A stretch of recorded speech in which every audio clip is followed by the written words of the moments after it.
Halo Sobat Investor, kembali lagi berjumpa di program The Editorial yang akan membahas tajuk utama pemberitaan yang tersaji di idxchannel.com dan IDX Channel TV.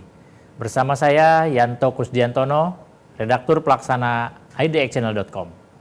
Sobat Investor, pertumbuhan ekonomi digital di Indonesia yang melaju pesat, terutama melalui platform e-commerce, telah mendorong pemerintah untuk mengeluarkan kebijakan baru guna mengoptimalkan penerimaan pajak.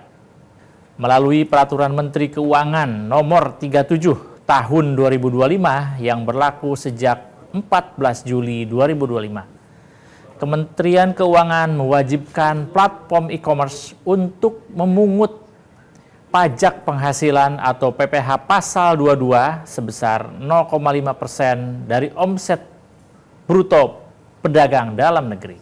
Kebijakan ini dirancang untuk menciptakan keadilan perpajakan, menyederhanakan administrasi, dan menguatkan pengawasan di sektor digital.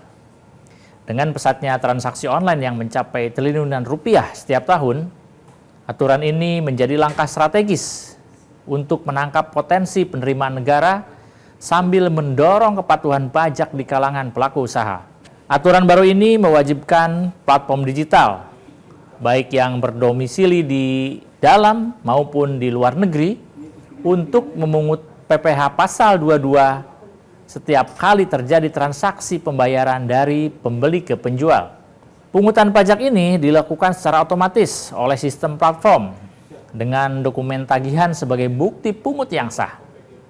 Namun, pemerintah memberikan pengecualian bagi pedagang dengan omset tahunan di bawah 500 juta yang dapat mengajukan surat pernyataan resmi untuk bebas dari pungutan. Pengecualian juga berlaku untuk transaksi penjualan pulsa, pengalihan tanah atau bangunan, dan pedagang yang memiliki surat bebas pungut.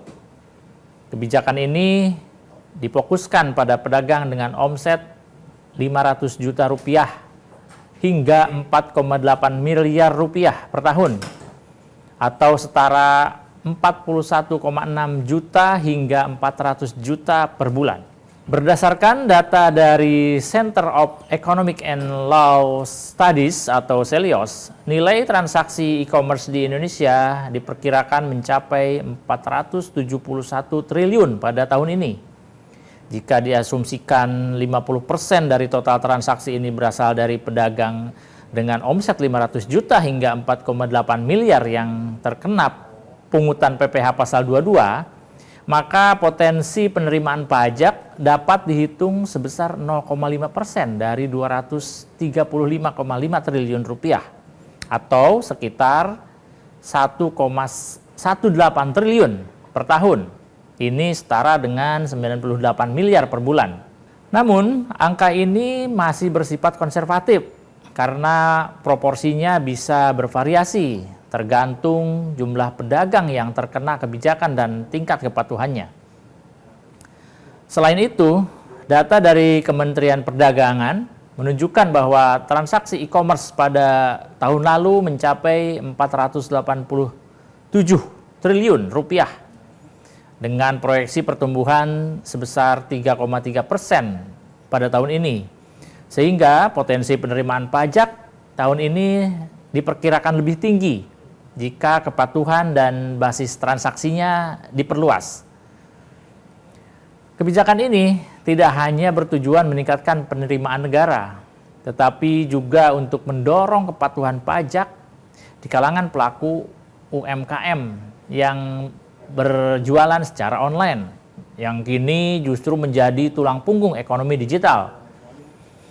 Data dari Asosiasi E-commerce Indonesia atau IDEA menunjukkan bahwa pada tahun lalu terdapat lebih dari 20 juta UMKM yang beroperasi di platform digital dengan kontribusi hampir 15% terhadap PDB nasional. Namun, banyak diantaranya justru yang belum tercatat sebagai wajib pajak. Ini karena kurangnya pemahaman atau akses ke sistem perpajakan.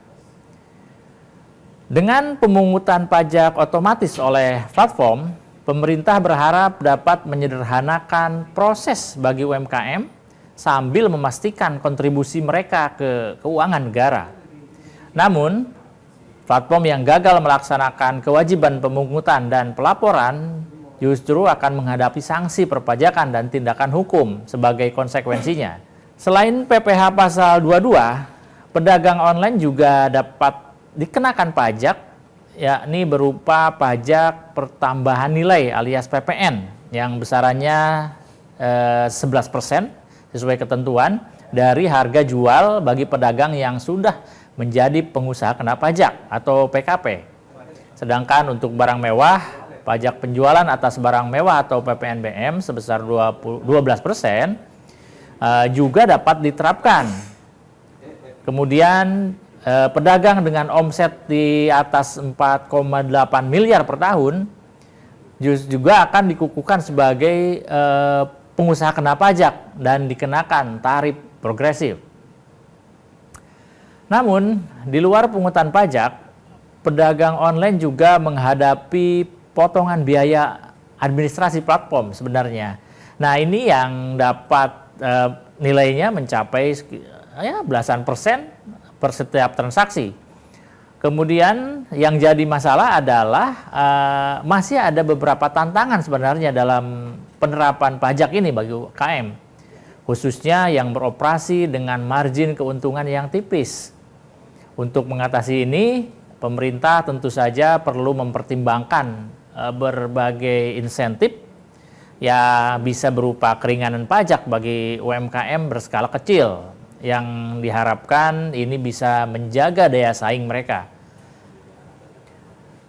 Kemudian yang juga mesti menjadi sorotan adalah kepatuhan pedagang dalam menyampaikan nomor pokok wajib pajak yang sekarang ini sudah bisa diintegrasikan dengan nomor induk kependudukan sebagai bagian dari validasi dari identitas pedagang online. Dari data Direktorat Jenderal Pajak atau DJP, pada 2024 lalu menunjukkan bahwa hanya sekitar 60% saja dari total pedagang yang melakukan penjualan di platform e-commerce yang terdaftar dan memiliki NPWP. Hal ini ditengarai akibat kurangnya sosialisasi dan masih kompleksitasnya persoalan administrasi. Nah, untuk mengatasi hal ini, Ditjen Pajak telah meluncurkan berbagai program, termasuk program edukasi dan kemudahan registrasi NPWP secara online, yakni melalui aplikasi e-tax yang diintegrasikan dengan platform e-commerce. Program ini bertujuan untuk meningkatkan kepatuhan pajak, terutama di kalangan UMKM yang baru berkembang di sektor digital. Selain itu, kolaborasi dengan platform e-commerce untuk menyediakan fitur validasi otomatis juga diharapkan dapat mengurangi kesalahan dalam hal pelaporan. Meski kebijakan ini menjanjikan untuk meningkatkan penerimaan pajak dan kepatuhan, namun masih ada tantangan lain yang perlu diantisipasi.